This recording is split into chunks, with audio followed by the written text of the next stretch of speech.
Bien, hola, soy la Vía Abraham. Tal vez me conozcan no sé, de la clase anterior, muy probablemente, o si estuvieron leyendo los diarios me habrán visto el viernes o el sábado salir en los diarios, pero ¿cómo es?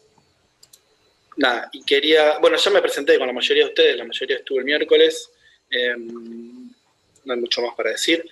Nada, simplemente quería contarles lo siguiente. Hoy es 8 de marzo y la verdad que estuvimos discutiendo bastante en la cátedra que hacer respecto al paro internacional, al Día Internacional de la Mujer y al paro de mujeres.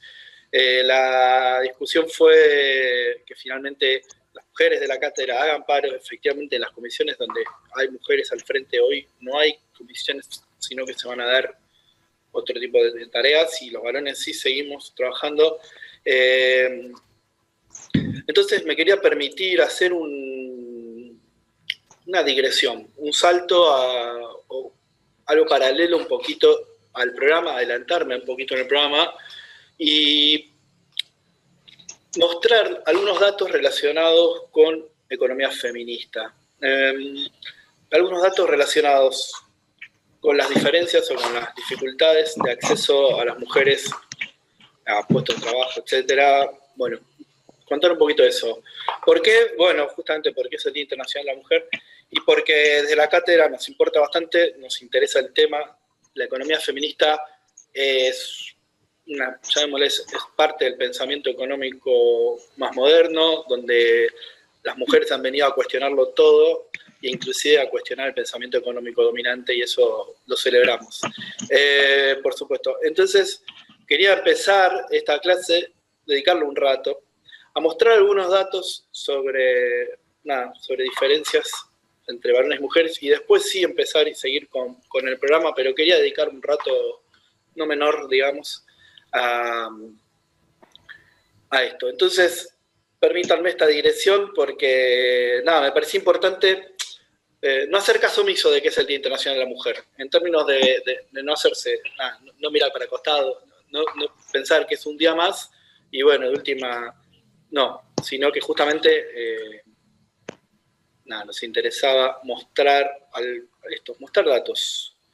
Me parece que nosotros vamos a hacer un hincapié un poco más en la economía feminista, en la unidad 2. Hoy no voy a adelantarme hasta la unidad 2 y es por eso que solamente voy a mostrar algunos datos que me parecen relevantes y que me parecería interesante que podamos charlar y discutir entre todas y todos. Y después vamos a hablar más sobre economía feminista cuando veamos un poco más de teoría económica, llamémosle, en la unidad 2. Por ahora simplemente quería comentar algunos datos que se dieron hoy. Les voy a mostrar datos del INDEC, que es el Instituto Nacional de Estadística y Censos. Es el instituto oficial de la mayoría de las mediciones, encuestas, datos que produce el Estado Nacional, y del cual obviamente como economistas nos nutrimos a partir de esos datos para poder hacer análisis políticos y económicos.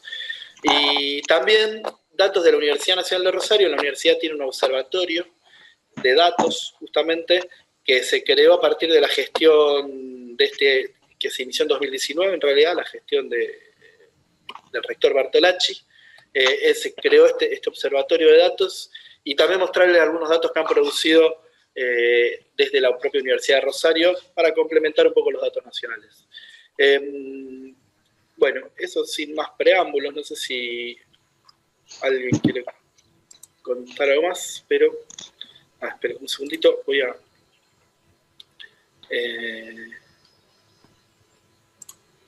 no, momento, perdón. Acá sí, ahora.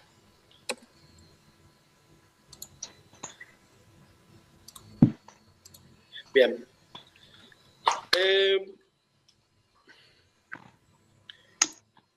El primer dato que nos interesa o que muestra hoy el INDEC tiene que ver con esta diferencia en el acceso al mercado laboral de varones y mujeres.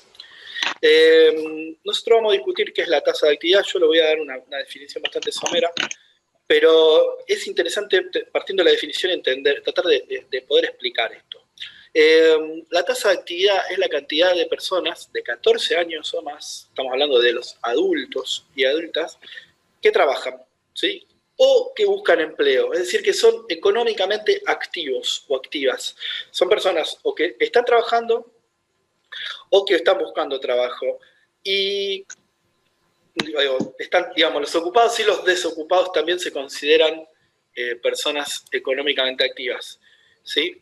Y es notable en las primeras dos columnas cómo esta tasa de actividad es muy diferente entre varones y mujeres. Hay casi un 20% más de varones y mujeres. Repito, ¿qué significa 64,5 en el caso de esta barra de varones? Quiere decir que 64,5% de los varones entre 14 años y más, es decir, de la población adulta o en edad de poder trabajar, llamémosle, de Argentina, son activos, es decir, tienen trabajo o buscan trabajo. En tanto eso en las mujeres es un 45%. Para que se entienda lo que son activos, es, insisto, personas que buscan trabajo o tienen trabajo. Estudiantes que se dediquen 100% a estudiar no estarían en esta categoría. Y el primer dato es relevante porque nos muestra esta desigualdad en la decisión, llamémosle, de buscar trabajo o en la necesidad de buscar trabajo o de estar trabajando. Hoy por hoy, siglo XXI, año 2021, hay un 20%, dentro de cada 100 varones, 64,5 están en el mercado laboral, es decir, no son jubilados, no son estudiantes, sino que están trabajando, pero entre las mujeres ese valor es 20% menor. ¿Sí? Solamente 45% llega a estar en el mercado laboral. Entonces hay una diferencia, hay una brecha de acceso al mercado laboral. De acceso al mercado laboral en general, porque insisto, estos son tanto son trabajadores y trabajadoras como desocupados o desocupados. Estas categorías las vamos a estudiar en profundidad en la unidad 2, pero necesito ahora poder contárselas para que se entiendan estos gráficos, si no son chinos básicos. La tasa de empleo nos muestra cuántas personas trabajando hay. Ya no contamos a los desocupados o desocupadas, sino efectivamente trabajando. Y vemos que la caída es...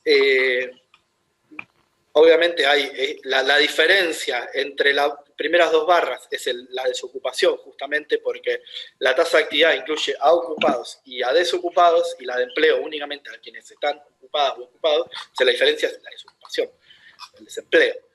Entonces, lo que vemos en realidad es que esta caída, aunque parece muy proporcional de 45 a 39, 64 a 57, no es tan proporcional porque, además de que hay menos mujeres en el mercado laboral, las mujeres tienen más desempleo. La tasa de desocupación de las mujeres es 13% y la de los varones es 10%. Y esto se replica por franjas etarias, es decir, por diferentes edades. Esto se replica en todos los aglomerados del país. Esto lo vemos en Buenos Aires, lo vemos en Gran Buenos Aires y lo vemos en Formosa también. La tasa de subocupación horaria también es mayor entre mujeres y varones. Es decir, las mujeres, a pesar de que hay menos mujeres trabajando en términos de la población total de mujeres, tienen más dificultades en el acceso a los puestos de trabajo. Hay más desocupación. Es más difícil para una mujer conseguir acceso al trabajo. ¿Cuánto más difícil? Bueno, es difícil medirlo, pero hay una dificultad. Y esto, nada, es una primera llamado de atención que hace la economía feminista. Y lo interesante es pensar que este tipo de datos no se contabilizaba hace 20 años atrás, 15 años atrás. No, se contabilizaba el acceso al mercado laboral, la tasa de actividad, la tasa de empleo y desempleo, etc. Pero encontrar que haya una dificultad mayor para las mujeres no parecía ser un problema. No parecía ser un problema. Y hoy por hoy, digamos, el cambio ideológico, llamémosle, es que efectivamente sí entendemos que es un problema. Entendemos que ser mujer implica una desventaja a la hora de conseguir un empleo. Y esto lo vemos en que la tasa de desocupación de las mujeres es mayor que la de los varones. Inclusive teniendo en cuenta que no todas las mujeres acceden al mercado laboral, sino que hay una proporción mucho mayor de mujeres que no entran al mercado laboral. Recordemos, la primera columna de toda, la de la tasa de actividad, es cuántas personas de cada 100, cuántas personas de cada, digamos, porcentaje de mujeres en este caso, que buscan trabajo o tienen trabajo. Es decir, hay una mayor proporción de mujeres que no han buscado trabajo o no tienen trabajo, que están en la casa, entre comillas. Esto no quiere decir que no tengan trabajo, no quiere decir que no tengan, o que estar en la casa no sea un trabajo en sí mismo, porque sí lo es, y eso también es una discusión muy importante que ha dado el movimiento feminista, que estar en el hogar también es un trabajo, en general es un trabajo no remunerado, pero es un trabajo. Lo que estamos hablando acá es del acceso al mercado formal de empleo asalariado, llamémosle, mercado no necesariamente asalariado, pero digamos asalariado o por cuenta propia o siendo dueño de una empresa, pero en general lo que vemos es esta diferencia entre hombres y mujeres. Entonces, me parecía interesante porque además estas son las tasas del último trimestre disponible, que es el tercer trimestre de 2020. Estos valores son inusualmente altos, sobre todo la tasa de desocupación, y tiene que ver con lo que sucedió durante la pandemia. Pensemos que el tercer trimestre de 2020, julio, agosto y septiembre del año pasado, fueron meses de alto desempleo, meses de cierre de comercio, etcétera. Entonces, estos valores de desocupación son particularmente altos en términos históricos, en términos de los últimos, digamos, 10 años o 15 años, pero así toda esta diferencia entre varones y mujeres siempre se mantuvo. Se mantenía también cuando la tasa, en vez de ser 13 y 10, era 8 y 6, digamos, también siempre las mujeres tenían mayor desempleo que los varones. Este primer dato me parece clave para entender el reclamo de igualdad que hace el colectivo feminista desde la economía, porque el reclamo de igualdad es mucho más amplio que la economía. Nosotros estudiamos economía política, por ahí nos interesan particularmente los reclamos económicos. El primer reclamo de igualdad tiene que ver con la posibilidad de acceso al trabajo. Acceso al trabajo. Y ya no hablemos de lo que vamos a hablar a continuación, que tiene que ver con el valor del trabajo. El segundo punto, tiene que ver mucho más con el trabajo que no aparece en el mercado laboral, el trabajo que no está relacionado con el mercado, el acceso a un trabajo asalariado, pagado, etcétera, sino que tiene que ver con lo que pasa al interior de cada uno de los hogares. Y nos muestra que, ahí lo dice, mientras 5 de cada 10 varones realizan tareas en el hogar, esto es verdad también para 8 de cada 10 mujeres. O sea, las dos barras de la izquierda realiza trabajo en el hogar, las mujeres 83,6% declara trabajar en el hogar, mientras que solamente 51%, o sea, 5 de cada 10 varones, o 51 de cada 100, o 512 de cada 1000, varones los realizan tareas domésticas. Y este es un segundo gran reclamo, y que tiene que ver con otra cosa que ha visibilizado la economía feminista, y que tiene que ver con cómo hay una desigual carga de tareas al interior de cada uno de los hogares. Lo que se llama también, o se llama en la doble jornada laboral, dicen las mujeres, porque muchas de estas mujeres, pensemos, trabajan fuera de sus hogares, obviamente, y luego van al hogar, pero mientras que el 83, casi 84% de las mujeres realiza trabajo en el hogar, el 16% no, esta proporción es muy diferente entre los varones. Y esto, que en otro momento parecía algo naturalizado, o natural inclusive, nunca lo fue, y esto es un poco la discusión sobre qué quiere decir los roles de género, digamos. No es natural, no hay algo natural en el hecho de que las mujeres tengan que encargarse más de las tareas domésticas, no es lo que viene dado por la genética, digamos. Hay una cuestión cultural, y esta cuestión cultural, en donde hay una disociación entre la biología y las tareas, digamos, y los roles efectivamente ocupados, esta disociación es la problemática de género. Las mujeres realizan más tareas que los varones. ¿Por qué? ¿Porque son mejores haciendo tareas? No, lo hacen por una cuestión cultural. Entonces, esta cuestión cultural es una cuestión a deconstruir o a repensar lo que está para ver qué pasa al interior de cada uno de los hogares. Y esto se lo debemos también a la economía feminista. Se lo debemos porque también esto parecía algo dado, también parecía algo de lo cual la economía no se ocupaba. También esto es muy interesante porque los economistas, tradicionalmente varones, además, en general, la mayoría de los grandes pensadores economistas, de los cuales vamos a hablar a continuación, por supuesto, en la materia, eran varones o fueron varones, y no se ocuparon de esto. Entonces, la irrupción de un montón de mujeres en la economía también hizo que cambie el eje de las preocupaciones económicas, el eje de las discusiones económicas, y se empiece a visibilizar también que lo que pasa al interior del hogar también es parte de la economía. ¿Sí? Un momento porque tengo... no, está bien. Personas que están entrando a la clase. Bien. Nada, me parecía también como que esto que está mostrando el Instituto Nacional de Estadística y Censos también es clave para entender cómo podemos pensar la economía y cómo pensamos la economía para adelante. Porque eso, porque históricamente ha estado escindida. ¿Qué es lo que pasa dentro del hogar? Fue olvidado.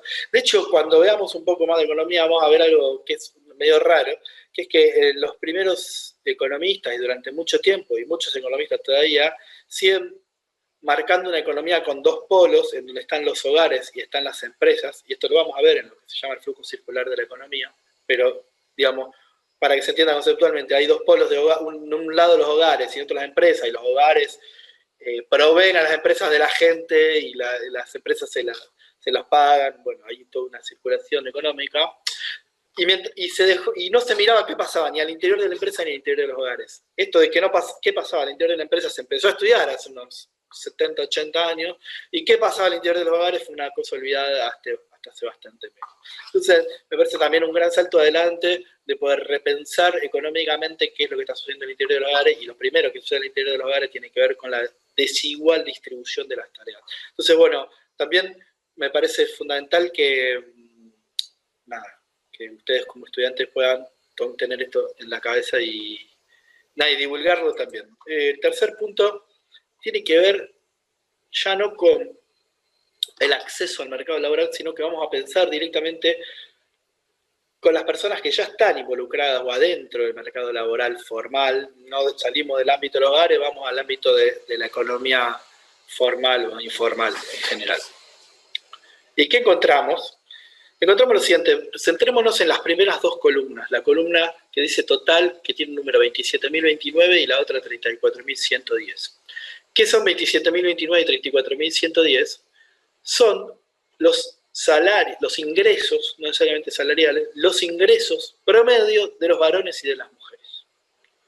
Es decir, agarramos, ¿cómo se hace esta cuenta, digamos? Tomamos a todos los varones del país y les preguntamos cuánto ganan, tomamos a todas las mujeres del país y le preguntamos cuánto ganan, y hacemos el promedio. El promedio de los varones nos da 34.110 y el promedio de las mujeres da 27.029.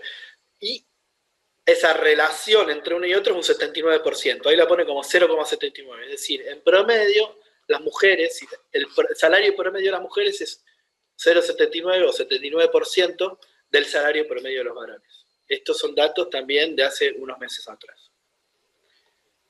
Vamos de vuelta, porque hay algo que es bastante contraintuitivo. Ustedes han estudiado algo de derecho ya a esta altura, más que yo, supongo, o más o menos como yo, y saben que en la Constitución Nacional figura que a igual trabajo corresponde igual remuneración. Es un derecho constitucional. Entonces, si a igual trabajo corresponde igual remuneración, ¿cómo puede ser que el promedio de los trabajos de los varones, el promedio de los ingresos de los varones nos da un sueldo de 34.110 y el promedio de los ingresos de las mujeres sea de 27.029? ¿Hay alguien que haya escuchado o tenga una explicación o que me pueda dar una explicación de por qué pasa esto? O sea, si además, vamos a hacer una suposición más antes de volver a largar la pregunta. No solo es un derecho constitucional lo de igual trabajo por igual remuneración, sino que en la práctica se verifica. Es muy raro encontrar que haya dos personas que trabajen en lo mismo y donde a uno le paguen más que a otro, y sobre todo que a alguien le paguen más que a otro si es varón que si es mujer. Es decir, Intuitivamente, en cualquier puesto laboral o en cualquier ámbito laboral, uno no encuentra esta diferencia. No solo intuitivamente, sino en la práctica no existe. O sea, efectivamente, esto no sé si siempre, no me voy a arriesgar a decir que se cumple en todos lados, pero por regla general, digamos que se cumple que por igual trabajo hay igual remuneración. Entonces, ¿cuál es la explicación para que el promedio de los ingresos de los varones sea de 34.110 y el promedio de los ingresos de las mujeres sea 27.029? Hay una diferencia de un 21% del salario o del ingreso promedio. ¿Alguien tiene una explicación probable o posible de por qué esto es así? ¿A alguien se le ocurre? Escucho. Es más, voy a cerrar el micrófono un ratito.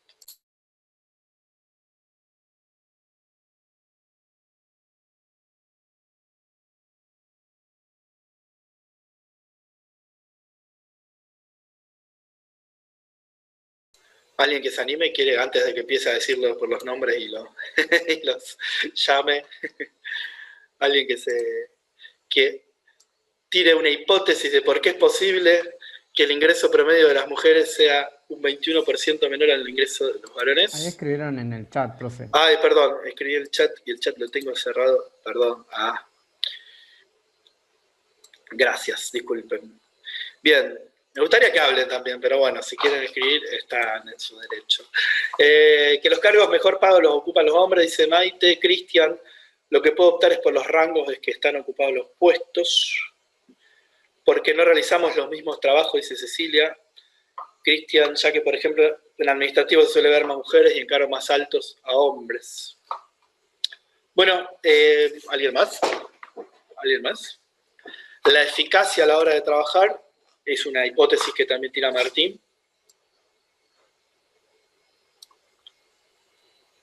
Bueno, buenas, porque las mujeres son más conflictivas para trabajar. No, no tiene que ver con eso, no, sinceramente, no tiene que ver con que las mujeres sean más conflictivas. No,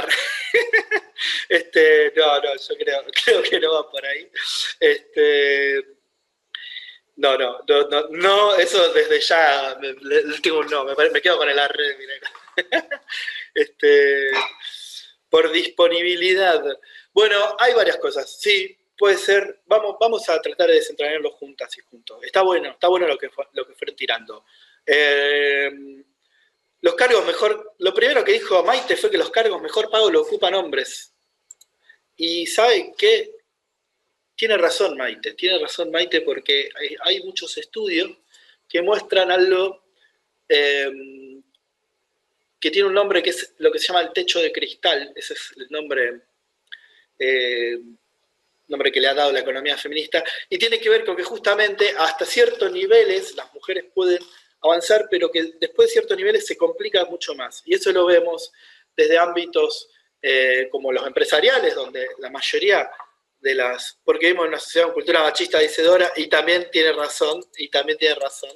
Vamos a tratar de explicar cómo se expresa esta cultura machista, o cómo aparece firmemente la cultura machista en la cuestión económica, cómo se opera en la práctica la cultura machista, que no es una cuestión de una entidad, sino que, bueno, estaba diciéndole esto primero que había tirado Maite, los cargos mejor ocupados los ocupan los hombres. ¿Y por qué los ocupan los hombres a los cargos mejor ocupados? Porque muchas veces los presidentes de los directorios son, digamos, en grandes corporaciones, son hombres, tienen que admitir a una nueva mujer y las elecciones son mucho más difíciles para las mujeres.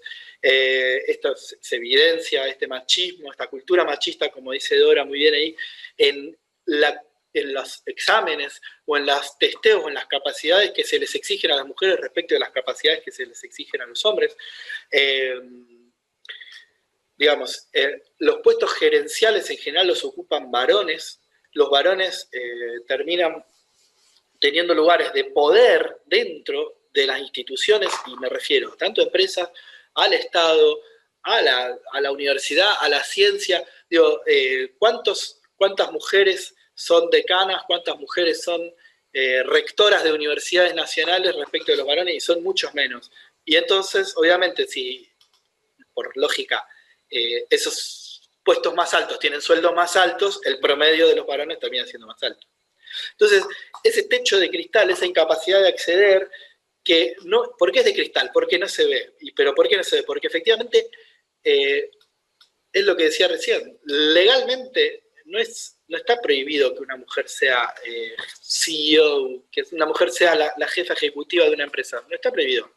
Y no le pagarían menos que un varón. El problema es que no llega. El problema no es que... entonces, por eso es el techo de cristal, porque efectivamente no puede verse. Y efectivamente, pero al mismo tiempo está. Cristian, es una discriminación que hay en todo lado también, porque contar siquiera la posibilidad, al ser biológicamente hombre, poder presentarme un cargo administrativo cuando muchos piden secretario administrativa. Sí, no estrictamente, Cristian, no es equiparable lo que decís, porque si bien es así y hay cargos que están más feminizados y hay tareas que están más feminizadas, en general lo que estamos discutiendo acá es cómo el acceso a los cargos más altos, y en particular son cargos que no tienen que ver con ser varón o mujer, porque los terminan ocupando varones igual. Cuando vemos el gobierno nacional o el gobierno provincial y vemos que hay 14 ministros y 4 ministras, o cuando ven, etcétera, digamos, no está prohibido. Entonces, y no hay una discriminación de hecho, no hay una discriminación a priori. Bien, lo que dice Cecilia es tal cual. Le pasa que hay mujeres que no las contratan para evitar conflictos, que es una chantada o una mentira que se dicen a sí mismos ciertos varones para justificar que no quieren contratar mujeres, ¿sí? Pero sobre todo esto se verifica, insisto, en esta cuestión de los cargos más altos, y en el acceso, y en las carreras. Luego, hay cuestiones que tienen que ver con que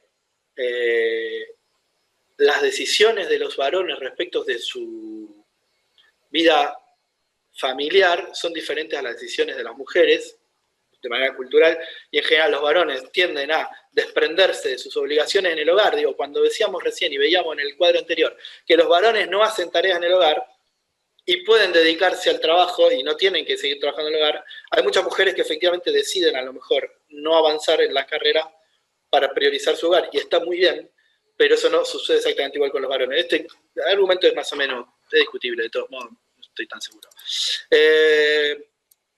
Sí, hay algo que dice Laureano que es generacional. Estoy de acuerdo. También Laureano, digo en voz alta lo que dice, creo que también por algo generacional, que va a haber nuevas disposiciones, derecho también va a ir cambiando. Sí, eso es así, va a ir cambiando. Efectivamente, estos números que vemos ahora de diferencias eran mayores en otro momento, eran mayores las diferencias entre salarios. Eso se los voy a mostrar cuando vemos economía feminista. Les voy a mostrar un trabajo que se puede hacer, rastrear en los últimos 20 o 30 años, cómo se fue achicando esta brecha de salarios, porque efectivamente a lo largo del tiempo mujeres están ocupando lugares de más poder. Pero después también hay cuestiones que tienen que ver con la cotidianidad. Si las mujeres no pueden hacer horas extra porque tienen que ocuparse de las tareas domésticas, como veíamos en el cuadro anterior, en el gráfico anterior, las mujeres no pueden hacer horas extra, esas horas extras no se van a ver reflejadas en el salario promedio al final de mes, ¿sí? Puedes quedarte embarazada y no darte licencia. Me había saltado esto de... Perdón, me salté un par de comentarios de María Inés y de María Belén. En cierta edad también influencia mucho si vas a quedar embarazada, obviamente licencia laboral, licencia por hijo, exactamente eso tiene que ver.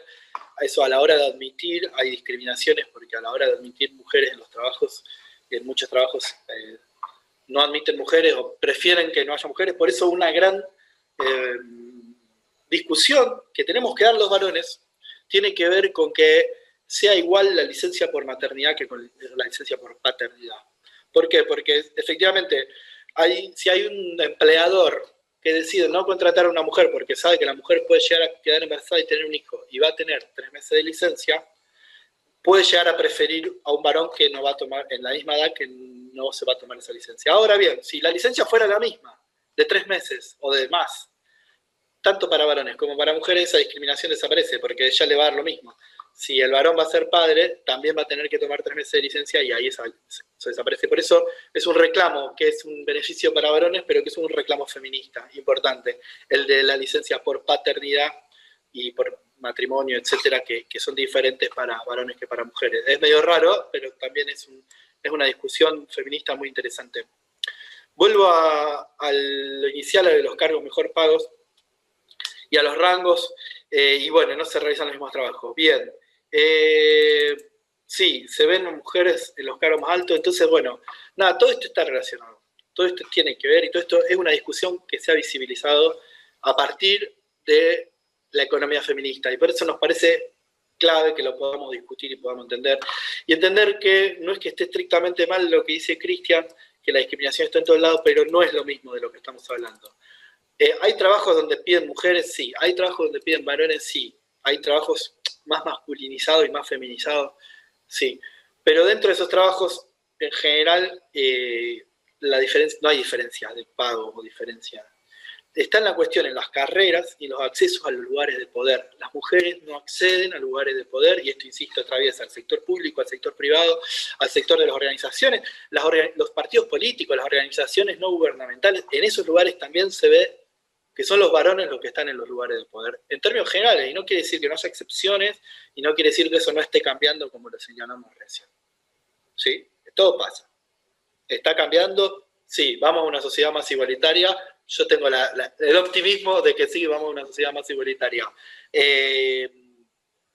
Nada. Pero todavía no es así también. Entonces, bueno, me parece que esto del tener la idea de techo de cristal y lo de piso pegajoso no me metí, pero me meto la próxima. Pero no tiene que ver con la conflictividad de las mujeres, no tiene que ver con eso. La licencia por 3 meses también es una cuestión machista, misoriana, ya que se da por hecho que la mujer tiene mayor responsabilidad sobre un hijo y tiene que cuidar más tiempo. Y a mi entender, tanto padre como madre tienen igual responsabilidad. Estoy completamente de acuerdo, es así. La licencia por 3 meses es una cuestión machista, y por eso es importante que la licencia sea igualitaria para varones que para mujeres, para que también el varón esté haciéndose cargo de lo que le corresponde en la maternidad, en el inicio de la maternidad y la paternidad, y también por la cuestión de discriminación que les explicaba recién. Por eso es un reclamo feminista que afecta a los varones. O sea, se reclama que los varones tengan mayor licencia por paternidad, que en principio beneficia a los varones, pero estoy escuchando sonido. Ahí está. No es tan así, yo soy madre, el niño. Sí, no, María Belén, por supuesto que el niño necesita a la madre. No se trata de que no necesita a la madre, se trata, eso no lo voy a discutir. Se trata de que el varón pueda estar a su lado, ayudando a la madre en las tareas, en ese primer mes en donde la madre tiene que ocuparse del niño, que el varón no tenga que estar trabajando, sino que pueda estar en el hogar, haciendo las tareas del hogar y asistiendo a la madre que tiene que estar con el niño. Digo, no sé si queda claro. Espero que no suene a... no sé si estás de acuerdo, María Belén, si lo querés charlar. Yo sé que a usted le gusta escribir, pero está abierto el micrófono y me puede interrumpir, y si quieren decirlo en voz alta también, por supuesto, son bienvenidas y bienvenidos. Espero que se haya entendido esto de por qué es importante el reclamo de la licencia por paternidad, complementaria a la licencia por paternidad. ¿Está bien? Si alguien quiere hablar, por favor, hable. Interrúmpame, creo que hay un botón de levantar la mano. Si quieren poner el botón de levantar la mano, yo acá veo cuando levantan la mano, y si no, escribir también está bien. Bueno, hasta acá sigo con el gráfico. Yo el gráfico lo tengo medio atrás de un montón de ventanitas, de caras y de chat y todo, pero ahí está. Las otras barras muestran simplemente qué pasa dentro de ciertos subgrupos de la población. Es decir, en vez de tomar este ingreso en toda la población en promedio, se toma el ingreso solamente de aquellos casos en donde, por ejemplo, en las últimas 2 barras, la que dice 45.609 y 35.364, se hace la misma pregunta, pero la pregunta se hace una sola vez, simplemente se codifica, se saca la estadística, entre aquellas personas que tienen un estudio superior o universitario, ya sea completo o incompleto. Lo que vemos que en general los promedios son más altos, tanto para los varones como para las mujeres, pero la brecha, la diferencia sigue siendo muy alta. Ahora bien, la brecha, la diferencia es mucho mayor en los casos en donde el nivel de estudios de las personas son de secundario completo o hasta secundario completo, donde la diferencia es ese 0,61, 0,59, recuerden que quiere decir el 60%, el 61% o el 59%. ¿Sí? Si de hecho sacan la proporción entre una barra y la otra, les va a dar ese porcentaje que les estoy diciendo. ¿Sí? Entonces, lo interesante también es ver cómo, si bien en el ámbito de personas que tienen un acceso a la educación superior, como son todos como somos todos los que estamos en esta videoconferencia, esta brecha sea chica,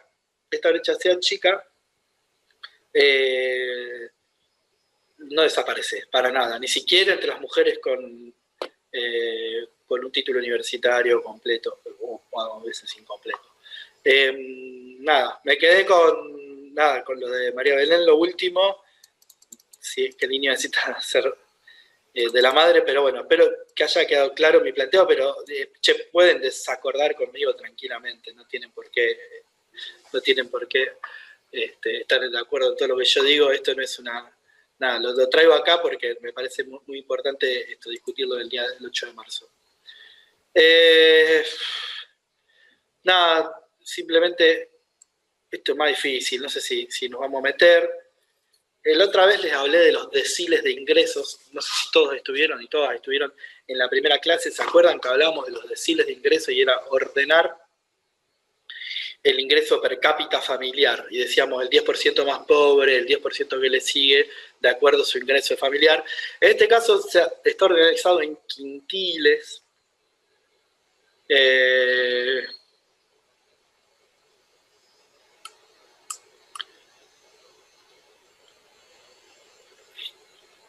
De ingreso. Es complicado, pero pensemos, quintiles es dividir la población en 5, es decir, el 20% más pobre, en este caso el quintil 3 va del 40 al 60% y el quintil 5 entre el 80 y el 100. O sea, las barras violetas hablan de gente más rica, de hogares donde hay más guita, de hogares más ricos, y lo que vemos en esos hogares más ricos, con mayores ingresos, ¿sí? Lo que vemos en los hogares con mayores ingresos es que las mujeres trabajan más y que a su vez la tasa de desocupación es mayor.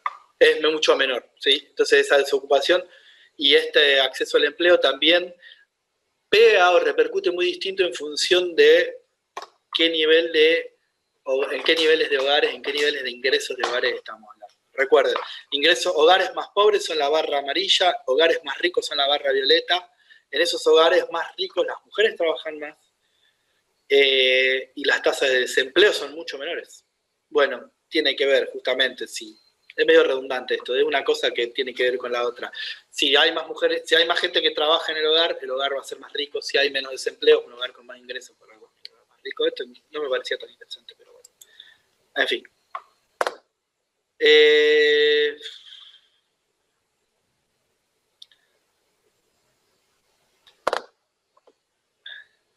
¿Cómo es? Esto tiene que ver también con, parecido al anterior, cómo es la distribución del trabajo doméstico, las tareas domésticas, las tareas de cuidado, y se ve, sobre todo en las primeras dos barras, esto pasó, esto me parecía, esto tiene que ver con lo que pasó durante la pandemia. Es una encuesta que se hizo el año pasado, y mostraba que durante la pandemia, en 2 de cada 3 hogares, respondieron que la dedicación principal de las tareas domésticas, estoy leyendo lo que dice, estuvo a cargo de las mujeres, y en 7 de cada 10 hogares, en las tareas de cuidado. Se refiere a las dos primeras barras. Lo que dice es que las tareas domésticas, en el 64% de los hogares, le hicieron solo las mujeres. Y el 70% de las tareas de cuidado, en el 70% de las casas, le hicieron solamente las mujeres. Esto también es algo que se ocupa la economía feminista, y es tratar de ver qué está pasando en el interior de los hogares. Este tipo de encuestas también tienen que ver con una lectura feminista de la realidad. Es un tipo de encuestas que no se hacían en otro momento. Y esto me parece que es un gran aporte de la economía feminista, la economía en general, llamémosle, que tiene que ver con repensar y también utilizar herramientas de medición y herramientas estadísticas para poder entender la realidad. Porque esto es para salir de la anécdota, salir de lo personal, no mirar únicamente lo que uno ve o lo que pasa en cada uno de los hogares, porque cada hogar es un mundo, pero cuando miramos una encuesta que llega a miles de hogares y piensa la cuestión más grande, puede decir, ¿qué pasa? Si no puede pasar que uno en su hogar diga, no, en mi hogar yo como varón me ocupo de exactamente igual la cantidad de tareas. Muy bien, te felicito, capo, sos un aliado bárbaro, pero en la práctica esto no está representando y esto no es lo que sucede en la gran mayoría de los hogares. Lo que pasó durante la pandemia concretamente, y para esto sirve esta encuesta, es ver que en el 70% de los casos las tareas de cuidado las hicieron únicamente las mujeres. en todos los hogares. ¿Sí? Y que esa distribución equitativa entre varones y mujeres solamente surgió en 7 de cada 100, en el 7% de los hogares. Me refiero a la tercera barra, la equitativa. Que si bien hay un 20% de hogares en donde lo hicieron los varones, más que las mujeres, esto no es la norma. Entonces cuando uno dice, bueno, en mi hogar, yo como varón me ocupé de la tarea de cuidado, bueno, te felicito, pero esto no es la norma, y esto no es lo que está pasando en todo el país. Entonces, también está bueno, me parece que la economía y la estadística nos aportan esta visión más de conjunto, esta visión más macro, esta visión más global de la problemática feminista, que no es el de un hogar urbano de clase media alta, porque en los hogares de clase media alta hay ciertas cosas que pasan, pero que no es lo que sucede en todo el país. Y nada, solamente para eso también está bueno ver las estadísticas, porque estas estadísticas nos abren la cabeza respecto de un panorama mucho más amplio. Bueno, para no tomarnos tanto tiempo más y para no volarles tanto los pelos, pero bueno, un poco mi idea en el Día de la Mujer, el Día Internacional de la Mujer, era discutir este tema. Les mostrar lo que pasa en Rosario. En Rosario es muy parecido a lo que pasa a nivel nacional. No, perdón, no es muy parecido a lo que pasa a nivel nacional. Perdón, sí. Acá esto es bastante más complicado.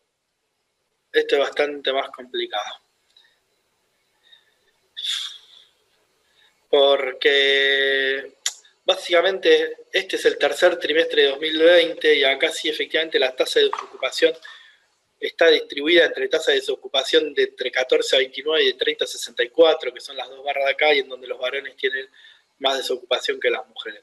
Pero fue un trimestre muy atípico el de julio, agosto y septiembre de 2020 fue muy, muy atípico. Este dato, lo vi, de hecho cuando lo copié, lo pegué, no le di mucha bola, dije, después lo miro, y me estoy encontrando con que eso. En la diferencia la vemos en la tasa de subocupación. La tasa de subocupación es una tasa, y esto lo vamos a ver más en detalle cuando discutamos ocupación y desocupación, etcétera, pero es de gente que quiere trabajar más y no puede. O sea, de gente que le gustaría efectivamente trabajar más, pero no trabaja más.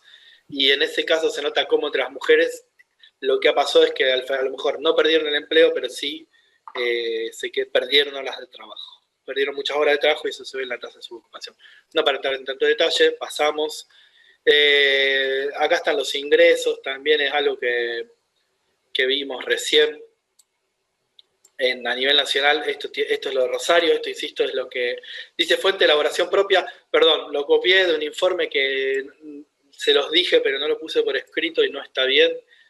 No lo hice yo, no es una elaboración propia mía, sino que es una elaboración, aunque lo podría haber hecho, pero no me tomé el trabajo porque ya lo había hecho la gente de la Universidad Nacional de Rosario, del Observatorio de Datos de la UNR. Entonces, un poco también refleja lo que vemos. Esto también para perderle un poco el miedo a las tablas y a los cuadros que en general tenemos. Para leer el cuadro lo que vemos es estas diferencias de la media de ingreso entre varones y mujeres en 2020 y en 2019 y en el Gran Rosario, y lo que notamos es que esta brecha, que en el INDEC lo habían puesto de una manera que no aparecía así, sino que aparecía lo contrario. O sea, en vez de decir 31 a 7 decía 79, qué sé yo, acá es como la resta, acá daría 69, pero bueno, eso. Simplemente se ve que en la columna de varones, en todos los casos siempre la columna de varones es mayor que la columna de mujeres en todos los años, ya sea en Rosario o en todos los aglomerados. Bueno, y lo último para cerrar, la estadística que menos nos gusta mostrar a todos. Esto ya excede obviamente la cuestión económica, tiene que ver con la de femicidios. Para ver la cantidad de femicidios que hubo en la provincia de Santa Fe, es algo que pasó en toda la provincia, en ciudades grandes como Rosario y Santa Fe, pero también en los pequeños pueblos. Es algo bastante conocido, tampoco quiero ahondar en esto, obviamente que no es mi tema y no es mi especificidad, no soy de conocer de esto, pero obviamente que sí manejo los datos y los he visto y los he estudiado y escuché muchísimo, pero quiere decir que la problemática de los femicidios me excede como capacidad de análisis, así que simplemente no voy a decir más nada que esto, simplemente obviamente tener en cuenta que la problemática está completamente abierta, que hubo más de 60 femicidios en los primeros 60 días del año, también en todo el país. Esto es lo que pasó en la provincia de Santa Fe, pero también está pasando en todo el país. Bueno, nada, hasta acá esto. Yo me tomaría un minuto o 30 segundos de descanso para arrancar con la clase, unidad 1, etcétera. Nos llevó un buen rato, pero bueno, insisto que me parecía importante ocupar el Día Internacional de la Mujer Trabajadora o el Día Internacional de la Mujer con datos sobre economía feminista. Insisto que esto es algo que vamos a volver a trabajar más adelante. Bueno, hasta acá hablé yo como 50 minutos. Si alguien quiere plantear algo, contar algo, aunque sea una anécdota, algo que le importe o le interese al respecto, por favor, está abierto el micrófono, está abierto el chat. Me interesaría, no sé si algo sobre el tema, algo que a lo mejor algún dato que no conocieran, había alguien que no conociera estos datos, que le interesó, que le parecía importante. ¿Algún comentario? Lo que quieran, chicos, chicas. Yo quiero decir algo, pero no tiene nada que ver con la economía, sí con las mujeres. Por favor. Yo tengo muchos conocidos que hacen futsal en distintos clubes y se aprobó un proyecto de que sí o sí tiene que haber un equipo femenino para que el masculino pueda competir en la liga. Es obligatorio. Bien, ¿qué te parece eso? Nada, totalmente a favor del proyecto porque yo pienso que se tiene que fomentar el deporte femenino como no se fomentaba 10 años atrás, por ejemplo. Lo mismo pasa con el fútbol, ahora ya de hace un año o dos, así como los varones compiten en fútbol y ahora se armó una liga para las mujeres, a mí me pone muy contento que estén avanzando como Verdad, yo creo que está avanza bueno la eso. sociedad eso. Está bueno eso que dice Tomás, porque también como que va muy de la mano con el tema de lo que es el cupo en determinados lugares, el cupo laboral de las mujeres, en este caso sería el cupo deportivo prácticamente del equipo, porque están fomentando a que sí o sí tiene que haber un equipo así. Y es muy interesante porque muchas veces se plantea, yo creo que de forma errónea, pero otra persona puede creer que no, que el cupo perjudica a la misma mujer o al mismo colectivo por llegar más fácil o de forma más acomodada a determinados cargos, y que realmente no es así, porque mientras los cargos más altos los sigamos teniendo nosotros los varones, más va a generar que a las mujeres les cueste llegar a ese tipo de cargos. Entonces es necesario que el Estado tome ese tipo de medidas, el Estado, o así como dijo Tomás del equipo, los clubes, tomen esas medidas para que se fomente, porque si no se hace de abajo, alguien con alguna herramienta tiene que tirar, algún salvavidas tiene que tirar a este tipo de cuestiones, creo yo. Buenísimo. Priscila, comento lo que dijo Priscila, pareció, ni hablar de la diferencia de fútbol femenino y masculino, la diferencia económica es muy evidente, eso es brutal, sí, la diferencia entre los salarios y en general en el mercado, pero eso también me parece, es así. Me parece que hay una cuestión de tiempo también, en el sentido de que es muy probable que en el futuro el fútbol femenino tenga muchísima más visibilidad, que ya la está teniendo, y pueda competir, nada, en términos de guita que mueve, televisaciones, y obviamente que eso repercuta en los salarios de las mujeres. Los barrios de la primera edición de San Pablo, las mujeres no, es así.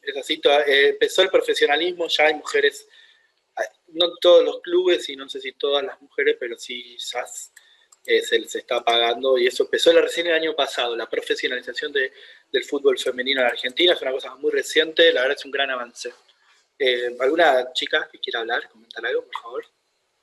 Yo les quiero comentar que soy de un pueblo y que esta semana, por primera vez después de 75 años, entró en nuestra cooperativa agrícola una mujer en el consejo. Nunca había habido una mujer en el consejo No estoy hablando de la parte directiva, en el consejo. La sociedad es bastante machista, creo, y sobre todo en los pueblos, en la parte del campo, digamos, en los sectores agropecuarios, así es como muy concentrado en el poder de hombres. No tienen el mismo acceso las mujeres a una cooperativa. No conozco en la zona una presidenta de una cooperativa, por ejemplo. Son la mayoría hombres. Te pregunta Y Oriana si es la AFA o si estás hablando de otra cosa. O, perdón, no sé si estás hablando de fútbol ahora, perdón, o si hablaba de no, agricultores estoy federados. hablando, estoy No sé si, hablando. Oriana, si querés aclarar si hablas de la Asociación de Fútbol Argentino o de Agricultores Federados Argentinos, porque los dos tienen la misma sigla y capaz que me confundí. Seguí, Laura, disculpame que te interrumpí. No, está bien. Yo quería comentar eso porque la verdad que lo leí en el Facebook, en las redes sociales, eh, hace 2 o 3 años recién que hay un grupo de mujeres dentro de la cooperativa que hacen tareas sociales, digamos, pero no están vinculadas a la parte administrativa de la cooperativa. O sea, no tienen el mismo acceso. Y eso también se ve, por ejemplo, en el club. El club tiene un grupo de hockey femenino que juega muy bien y bueno, siempre la prioridad es el fútbol, la primera división del club. Y bueno, las mujeres se quejan un montón porque no tenían en su momento, ahora sí se está destinando más dinero para el hockey, pero al principio les fue bastante complicado poder acceder a todo eso. Se quejaban de que la mayor cantidad de dinero del club iba destinado al fútbol. Claro, entiendo. Bueno, qué interesante lo que cuenta Laura, la verdad, ¿no? De cómo... Ah, perdón, Oriana te aclara si te referías a agricultores federados. ¿O es una cooperativa? ¿Es la Sí, cooperativa? es la cooperativa agrícola de acá, sí. ¿De qué pueblo sos? Ya contanos. De No, María, no sé si... yo soy de María Susana, un pueblo de Ah, 3.500 habitantes, chiquito, cerca, no sé, Las Rosas, San Jorge, no sé si se ubican por ahí. sí, Eh, yo sí.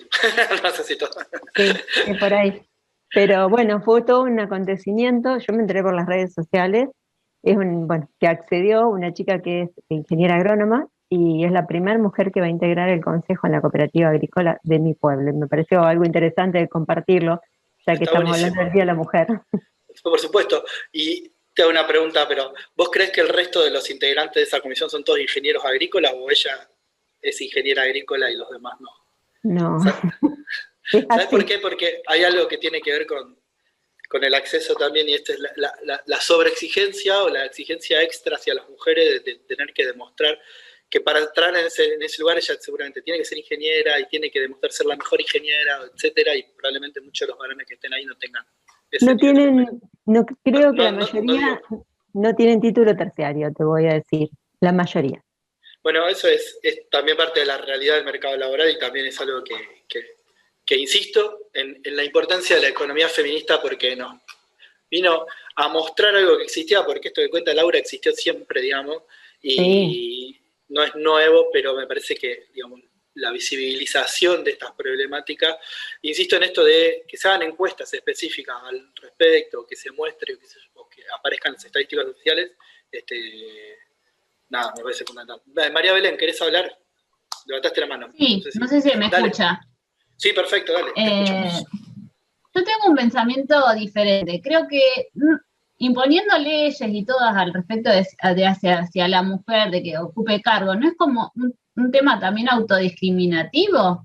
Yo lo siento como que, ¿por qué tiene que haber una ley de que diga que tiene que haber una mujer ocupando un cargo? Porque es como que me siento que es autodiscriminado, porque creo que hay gente, Cristina hasta llegó a ser presidenta sin una ley, o sea, creo que Está cada bueno. uno, si demuestra que tiene la capacidad, puede llegar a ocupar cualquier cargo, sin que haya una ley que te imponga que tiene que haber un cargo de una mujer. Eso es lo que yo interpreto. Está bueno, es un O planteo considero. tradicional. Es un planteo tradicional, te voy a dar una respuesta a ese planteo. Yo no estoy de acuerdo con tu planteo, humildemente, y te voy a explicar por qué, digamos. Me parece que también, como empecé diciendo, hay una ley, está en la Constitución, el hecho de que a igual remuneración corresponde igual Perdón, la igual tarea corresponde igual remuneración, y sin embargo lo que vemos es que en la práctica no pasa. Y en la práctica, históricamente, tampoco está prohibido llegar a ningún lado, digamos, como a ningún lado dentro de una carrera empresarial, o dentro de una carrera del Estado, dentro de una carrera de organización, etc. Y sin embargo, esos lugares los siguen ocupando varones. Entonces, aunque en teoría debería ser como vos decís. Pero, por ejemplo, puede suceder... No pasó, pero la cuestión puede suceder que en una empresa... No, pero te exige, hoy en día es como que están exigiendo, lo que me parece a mí, por ejemplo, vos tenés una empresa familiar, son 3 hermanos varones, y te exigen que en el consejo directivo tiene que haber una mujer. Entonces ahí, ¿hasta dónde? ¿Por qué tiene que haber una mujer si siempre formaron la familia, decidió formar una empresa, su propia empresa, y siempre, lo que yo noto que solamente es cosa de tradición de familiar, o sea que fue una organización familiar lo que decidió. Entiendo, es un caso bastante específico el que vos planteás. No sé si se entiende mi planteo. Sí, pero al mismo tiempo sucede. Voy al caso emblemático esto se llama discriminación positiva, esto lo van a estudiar seguramente en la carrera. El caso emblemático de la discriminación positiva tiene que ver con el acceso a los cargos en el Congreso de la Nación. Hasta el año 1991 no había un cupo femenino, y a partir de ese momento se inauguró el cupo femenino de decir que en las listas de elecciones, no en el Congreso mismo, sino que en las listas, al menos uno de cada 3 cargos tenía que ser ocupado por mujeres. Y efectivamente no estaba prohibido que hubiera mujeres en el Congreso hasta ese momento, y nadie les decía a las mujeres que no podían ocupar cargos en la lista, y de hecho había diputadas mujeres. Sin embargo, a partir de ese momento empezaron a ocuparse muchos más cargos por mujeres, hasta llegar a la actualidad en donde tenemos un lugar donde están las leyes de paridad. Entonces, necesariamente la discriminación positiva lo que está buscando es justamente que hay una cuestión donde la ley no llega a abarcar la complejidad del fenómeno, digamos, desde lo estrictamente normativo, no está prohibido, entonces lo que no está prohibido está permitido, pero no pasa. Entonces, no pasó que las mujeres sean presidentas, no sé, hoy en Argentina hay 63 bancos. Por ejemplo, un tema de manejo por mi trabajo. De esos 63 bancos, en 62 son varones los presidentes y una mujer, ¿sí? Y no está prohibido que las mujeres lleguen ahí. Y no sé si hay que obligar a que las mujeres sean presidentas de banco, estrictamente, no me parece eso en particular que haya que legislarlo. Pero el hecho de que se le permita llegar a los consejos directivos, permite visibilizar y dar lugar a las mujeres, que si no, no se le dan, digamos, no pasa. El tema es que efectivamente, si bien debería pasar, y por mí no pasa. Tiene que hacer, como dijo Laura, tiene que ser una ingeniera agrónoma, demostrar que el mejor promedio de ingeniería agronómica, como se llama la carrera esa, durante no sé cuántos años, para poder acceder a ser vocal de una comisión. Por favor, efectivamente para mí tendría que obligar a esa cooperativa a que haya más mujeres. Perdón. 75 años cumple la cooperativa. 75 años. Este año, y por primera vez fue un acontecimiento porque entró una mujer en el consejo directivo. Nunca hubo una mujer en 75 años. Entonces, creer que las mujeres no eran capaces en 75 años de entrar y que solamente no llegaron porque no eran capaces, no estoy de acuerdo. Seguro que había mujeres capaces en estos 75 años. Sí. Me juego la cabeza que había miles, decenas o cientos de mujeres capaces de haber estado en ese consejo. Entonces, efectivamente, hay que luchar o discutir porque la igualdad por sí sola no está pasando, porque hay una sociedad donde este es el famoso patriarcado, una sociedad donde los varones dominan y ponen leyes. Y exacto. Oriana dice, a veces, la realidad es que muchas veces no se permite demostrar esa capacidad. Exacto, eso es lo que termina pasando. Es que vos decís, por capacidad deberías llegar, y el tema es que no llegás, aunque seas la más capaz, inclusive aunque seas la más capaz. Como pasaba en esta cooperativa, que es un ejemplo perfecto, digamos. Perdón, ¿se me escucha? Sí, Manuel, adelante, te escucho. Sí, yo estoy de acuerdo con lo que se expresó, pero quiero recargar sobre todo, más que el acceso a los puestos de mando, el problema de la feminización de ciertos puestos de trabajo y la masculinización de otros. O sea, ¿por qué? Yo creo que el acceso a los puestos de mando son realmente los trabajos a los que accede el 3% de la sociedad. Estamos hablando de que la brecha salarial es un problema que se ve, es una estadística nacional. Estábamos hablando del 100% de la población. No creo que sea eso específicamente, los trabajos seamos optimistas, el 5%, sobre todo en un país subdesarrollado como el nuestro, lo que te vaya a mover una estadística nacional. Me parece, qué sé yo, poniendo el caso de una familia promedio argentina, suponete el caso, no sé, donde el jefe, entre comillas, ¿no? El hombre de la relación trabaje en, no sé, en una fábrica o algo por el estilo, y la madre, suponete, sea, no sé, docente.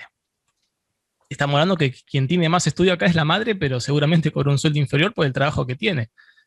O otro caso, qué sé yo, que la madre sea ama de casa. Seguramente los dos tengan nivel secundario, pero la madre no tiene ningún salario en absoluto y es entonces el hombre de la relación el que tiene mayor salario. Creo que fundamentalmente nos deberíamos concentrar más en resolver ese problema, digamos, la feminización de ciertos trabajos que tienen menor salario y la masculinización de otros que sí tienen mayor salario.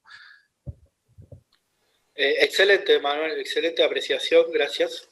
Sí, totalmente. Si quieren podemos ver algunos datos, particularmente los rubros más, es cierto, por ejemplo, el rubro de empleo doméstico, es prácticamente 99% femenino y justamente es uno de los rubros con peores salarios. Entonces, ahí se ve exactamente, y ahí estamos hablando de millones de personas, justamente, que es un poco, me parece, lo que quería señalar vos, Manuel, no sé si te interpreto bien, me parece que vas por ahí.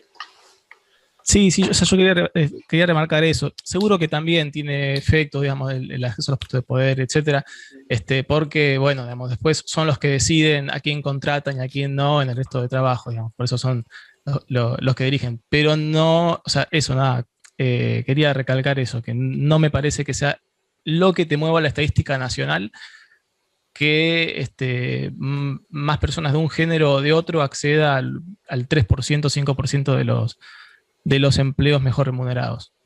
Ah, bárbaro. Es más, podríamos buscar los datos para aseverar lo que estás planteando como hipótesis, que me parece que sí, que es muy atinado, está muy bien.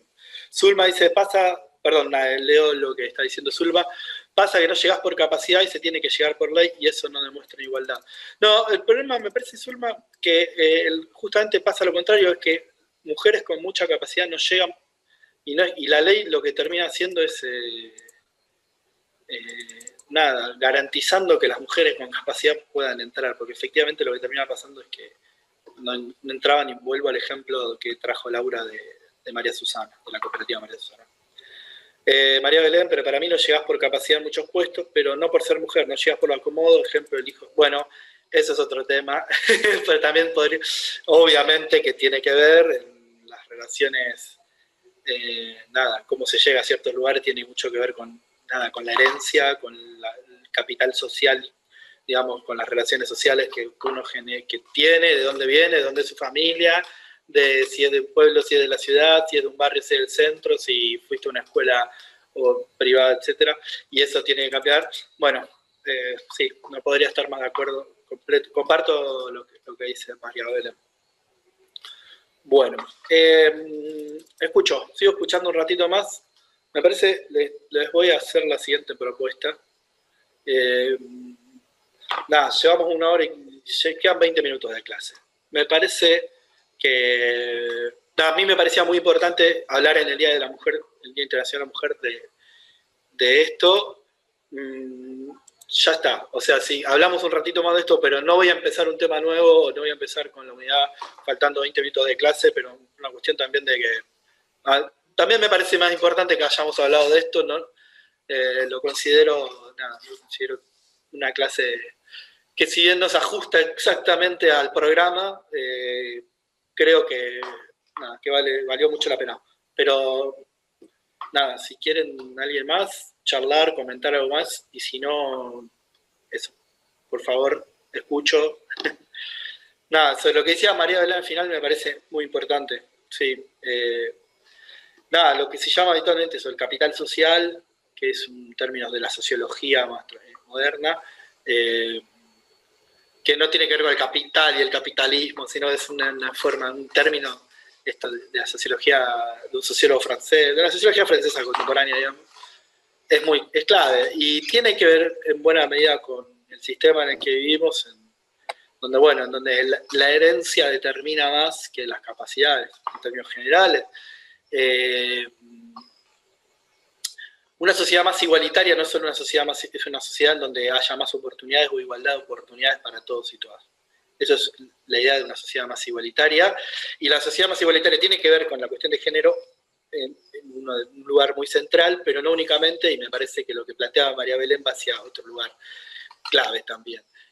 ¿Cómo lograr una sociedad más igualitaria? ¿Qué se está discutiendo hoy por hoy en la economía mundial? Se está discutiendo esto. Hace unos 3, 4 años atrás se hizo un estudio histórico muy interesante, muy provocador, en donde mostraba que las familias ricas en la ciudad de Florencia, en Italia, eran las mismas que eran las familias ricas hace 500 años atrás, en la época del Renacimiento. O sea, los apellidos, que eran los apellidos de las familias ricas, no, sí, los Medici, pero no solamente los Medici, había unos 15 o 20 apellidos clave de Florencia de la época de los Medici, digamos, pero no eran únicamente ellos, digamos, eran esos 15 o 20 apellidos seguían siendo los 15 o 20 apellidos que eran ricos de por hoy. Entonces, bueno, esa desigualdad de origen es un poco una discusión, es una de las discusiones fuertes de la economía en la actualidad. ¿Cómo plantearlo? ¿Cuál es la tendencia hacia la igualdad o la desigualdad en los ingresos? A nivel país, a nivel provincia y a nivel, o sea, al interior de cada uno de los países y al interior y a nivel mundial entre cada uno de los países. ¿Cómo es el cambio mundial que está pasando a través de los aumentos de los ingresos en China? Bueno, es una de las grandes discusiones de la economía actual. Algo de eso vamos a tratar de meter en la unidad 3 cuando hablemos del capitalismo contemporáneo. Cristian dice, parecido de ocurrir acá, ¿cuántos agroexportadores son los mismos que ganaron tierra en la campaña del desierto? Sí, no, los apellidos... Para eso hay alguien que decía que hay que mirar los avisos necrológicos en el diario La Nación de Buenos Aires. Mirar quiénes son los muertos en eso y que son los mismos apellidos, que son todas las familias ricas, son muy parecidos a las familias que se distribuyeron las tierras en la conquista del desierto. Es la tradicional, la oligarquía, lo que se llama la oligarquía en Argentina. O sea, esa es la categoría económica, sociológica. Se usa a veces medio despectivamente, pero sí, es así. Che, Priscila pregunta si hay un grupo de WhatsApp de la comisión. Yo no armé grupo de WhatsApp de la comisión. Prefiero no tenerlo desde como mi lugar de docente. Si quieren, están libres. Insisto, faltando 15 minutos, yo cierro la clase acá, hablando del grupo de WhatsApp. Yo insisto en que prefiero que usemos el campus de Google, porque en el Google Classroom se pueden mandar los mensajitos y si tienen la app, esa app te avisa los mensajes y te llegan al toque. Es decir, que no es WhatsApp, no es exactamente lo mismo, pero por lo menos queda como un registro. Es más fácil encontrar un registro y está ordenado por clase y está ordenado por temas, entonces por ahí es más fácil. Nada, eso. Y quieren hacer un grupo de WhatsApp, háganlo. ¿Por qué no recibí los mails con los links de las clases? Me dice Priscila. Bueno, mala mía, perdón, Priscila. Están en el campus igual. Están en el campus. Sí, hay una app para el Classroom.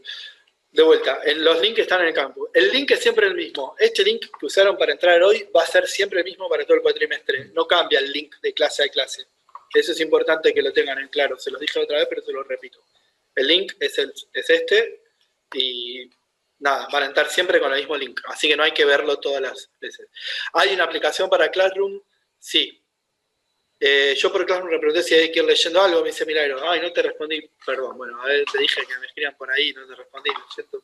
Bueno, vayan leyendo, en el Classroom puse toda la bibliografía de la unidad 1, vayan viendo, hasta ahora vimos solamente lo de economía política, vamos a empezar a discutir el resto de la unidad 1 en las próximas 2, a lo mejor 3 clases y después ya dejamos la cuestión histórica y arrancamos más con la unidad 2, que es la parte de economía. Eso está en el link que está en el Classroom, están divididos por unidades los textos. ¿Cuál va a ser la modalidad del examen, Cristian? Vamos a hacer un parcial... Perdón, termino de responder y respondo a Cristian. Eso. En el link que pusimos están los textos ordenados por unidad. Arranquen con los de la unidad 1, no son muchos, son cortitos. La unidad 1 no es muy extensa. Arranquen por ahí. Yo les voy a subir un texto más optativo, además relacionado con la clase que di pasada. La modalidad del examen, nada, en la materia vamos a hacer un parcial, lo vamos a hacer así. Por ahora es virtual todo, así que principio multiple choice, o sea, yo voy a hacer preguntas y con respuestas para elegir y nada, y eso genera puntos y a la mierda. Me parece que por ahora eso, y veré si pongo alguna pregunta de desarrollo. En general, empezamos a laburar con múltiple choice el año pasado y la empezamos, tenemos que agarrar la mano. Oral no se toma, no, oral no. Va a ser escrito y va a ser, no se preocupen por el parcial, no los voy a gastar, va a ser un parcial fácil. A mí me interesa porque sobre todo con el parcial regularizan y se asegura una regularidad en el final, digamos, y me parece importante. No, oral no. Sí, te escucho. Una pregunta. Sí, yo estuve mirando hoy el material que tenemos en la unidad 1, que está ahí. Bueno, hice algunas impresiones de lo que era más cortito, pero al principio hay dos textos, 2 libros, ¿puede ser? Sí, espera. Un momento. Al principio hay 2 libros. ¿Cuáles son? Perdón, sí, dame un segundo que los busco. Si no vi mal, por la cantidad de páginas eran de 60 y pico, o eran parte de un libro. Eso sí o sí tenemos que tenerlo impreso. No, impreso no tenés que tener nada en términos generales. No, es larga la unidad 1. Sí, es bastante. No, sí, es claro. A ver, arranquen con lo de Burkun y Españolo y el de Oscar Lange en otro momento le damos mucha bola. Si quieren, ojéenlo rápido por arriba, no es algo más interesante. Y bueno, nada, lo que voy a hacer está bien. Les voy a hacer un punteo, ¿saben? Les voy a hacer un punteo de cómo arrancar y se los pongo en el Classroom. Arranquen por Burkun y Españolo, es sencillo, tiene unos capítulos que son capítulos de 3 o 4 páginas, se leen bastante rápido.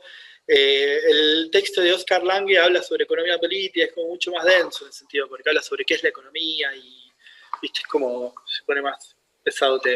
Y después hay algún par que tienen que ver con la historia del pensamiento económico, como el capítulo 28 de Mochoni y Becker. Vamos sobre eso. Déjenme para la próxima clase. Si quieren ir leyendo algo de eso, pueden ir leyendo, pero les voy a hacer una selección más clara y se los planteo. Antes de la próxima clase ya les pongo qué leer. Y genial. La próxima clase es pasado mañana, no llego a ponerle todo, pero trato de, por lo menos el miércoles, por lo menos se los digo seguro, le hago un punteo de cómo arrancar, pero bueno, eso. El de Lange es como más que es economía política, economía un poco lo que vimos en la primera clase, y el de Burkun y Españolo arranca también así, ya se mete un poco en la cuestión de la historia del pensamiento económico. Por ahí es medio difícil, por ahí les puede resultar medio árido empezar a leer eso antes de la clase, pero bueno, qué sé yo. Che, bueno, gracias por la atención, gracias por la participación, espero que les haya quedado algo, les haya gustado lo que quisimos plantear hoy de la cátedra, que era como salirse un poco hacia el costado del programa estrictamente, pero bueno, les parecía importante, insisto. Así que bueno, eso.